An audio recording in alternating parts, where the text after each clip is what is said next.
Okay. I think that was, guys, I've been recording for hours. The best bear play I've ever done, right there, was creating a ninja that I got to pick up, make into being free, and then up with the bast. That was as good as it gets.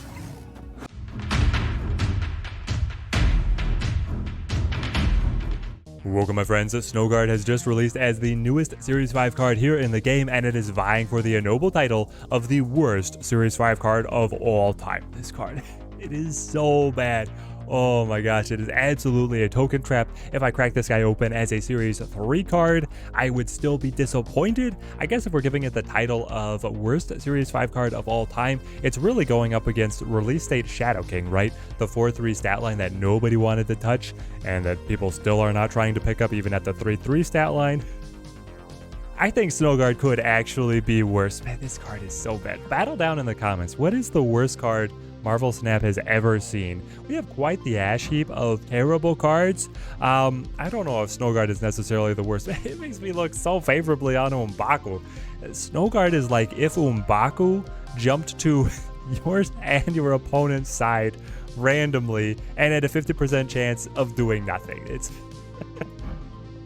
Let's break it down. I've been testing this guy a lot, trying to find something to work. I really wanted something to work here. You're getting 2 cards for the price of 1, the Hawk and the Bear. And then we're also going to have the breakdown of the decks that I think might possibly get some benefit out of Snowguard. They are few and far between, but stay tuned. We're gonna break everything down, and there are a number of interactions that are not working the way that people assumed they would.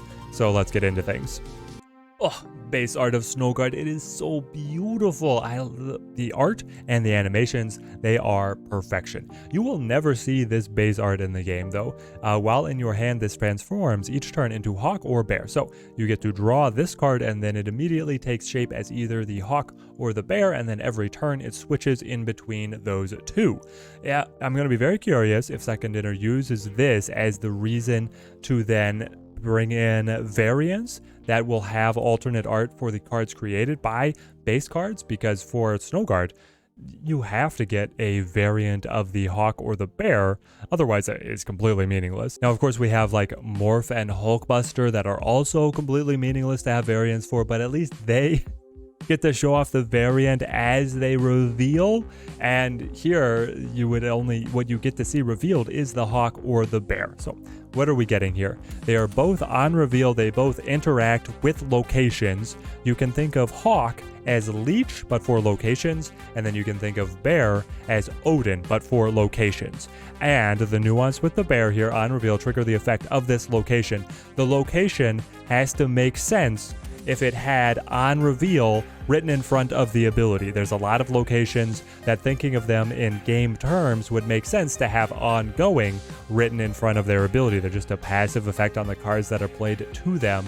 Snowguard Bear is not going to interact with those locations at all. It is also not going to interact with what seem like on-reveal abilities, but then are restricted to only activate in a certain point in time, because the Bifrost is a great example.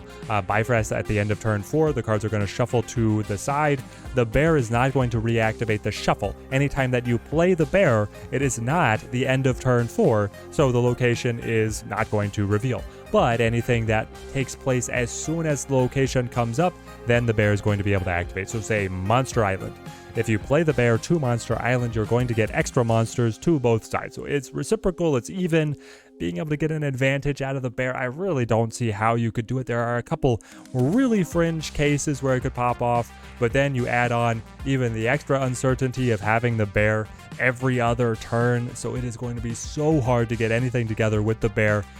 As new locations release, it's always going to be interesting to think about how a reactivation could be abused by a specific deck. But I don't think that's going to ever be a reason to want to bring Bear in the deck. The more interesting side of the card for me is certainly Hawk. This is the one side that I think there could be decks that gain an advantage from this card. But again, few and far between are the cases where you gain an advantage from the Hawk. As I said, leech but for locations. On reveal, ignore all location abilities next turn. So you have to set this up the turn prior, and then it will flash the Hawk wings, and the locations will actually get the triangle exclamation point showing that they are disabled, similar to leech hitting card abilities. You have to be very careful in how you are trying to work around this. The most impactful time to be able to play the Hawk is on turn 5, meaning that then turn 6 everything is opened up. But you have to be very careful because the end of the game is resolving separate than the end of turn 6. The order in the game is that turn 6 will end and then the end of the game will calculate, but once you're in the end of the game, the abilities for the locations are going to return to them. So you can definitely get caught out. Say if you were playing a Cerebro deck and you wanted to be able to play the Hawk to turn off a location that was altering the power of your cards, throwing off your curve. So you set it up on 5, on turn 6 that location is disabled, but then the game ends, the location's ability will come back, and as it calculates the winner of the game, you're going to have to deal with the location effects. The location effects are disabled for your opponent as well, so it's even. They might be able to play around the bricked out locations as well, or even better than you. You don't know this. So playing around this is really hard. Being able to open up Sanctum Sanctorum or flooding the vault, etc. This seems to be its most impactful way to be able to play. Though of course your opponent is going to be able to take equal advantage, and then it just depends on what your hands are to see who is able to really take the maximum advantage out of the Hawk. But then if you're looking for location altering security, you're going to do much better off if you just bring in the Scarlet Witch, or the Storm is a popular one. Some people are going to be able to run magic in their deck and still be able to gain an advantage and also leverage it as a location fixer.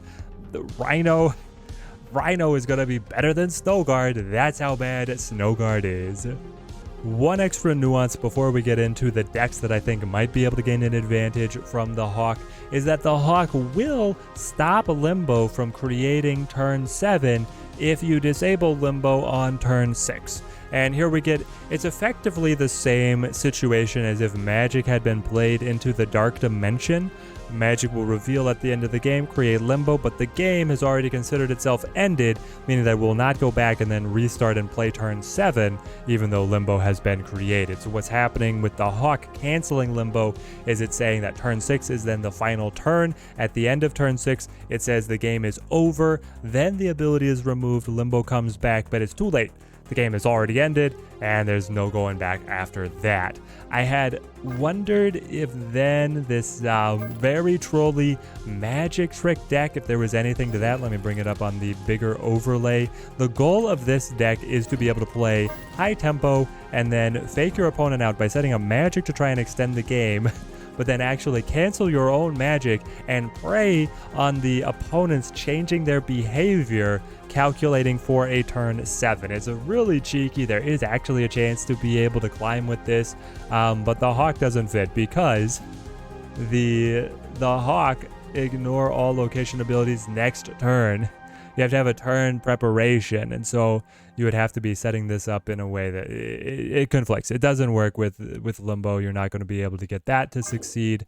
So that leaves us with trying to work it into other decks that have flex slots and want to be able to have location fixing options. Sarah is a natural choice. The thing with Sarah is that she so easily fits in Scarlet Witch that I don't think you really want to run Snowguard. So really, what it comes down to, the only place that I see Snowguard having a chance is Bounce. And I'm going to say also why I think this is a terrible fit for the card, but Bounce can be catastrophically affected by a claustrophobic board. If locations are locked down and you're only able to play your cards to a couple sets of locations, if one spot is completely blocked off, you need an open board here to be able to develop your combos and start rolling into returning and replaying spamming out all your cards to the board and being able to cycle through, amplifying the Bishop and the Angela. Claustrophobic board is a death sentence to the bounce deck. So Snowguard does get around that. It does. For one turn, you can set up with the Hawk and then be able to rush in and hope that as you rush in with more than your opponent. You must seize the day, carpe diem, to be able to take that win in. And as a 1 cost, it has some other synergies within the deck, being able to get returned, just being a tempo play of a 1-2, fueling the Bishop, getting the Falcon and the Beast bounce back. Maybe even you're probably best situated to be able to capitalize on some crazy bear plays if you're able to cycle through Beast and Falcon off of bear in a location that you have found a way to be able to abuse. The problem is that this is also the deck where the competition between what 1 costs you are bringing is the steepest. And once Kitty Pryde comes in, I see no way that Snowguard is able to maintain its place on this list. There's just going to be so many other better options that are still synergizing very strongly with the cards that you are here. And if you get those odd games out where you have the very claustrophobic board, you just play cagey and then probably retreat and get back around to your climb. They are so few and far between, and the deck has done fine without a location fixing tool before that the Snowguard doesn't seem like it's really elevating anything. Snowguard again, hopefully we get a good bear example for us. I will not play. I kind of want to see what we get. Draw 2 cards. If I play you, I draw 2 more. Fascinating, fascinating. If I play you on turn 4, I get the extra cards.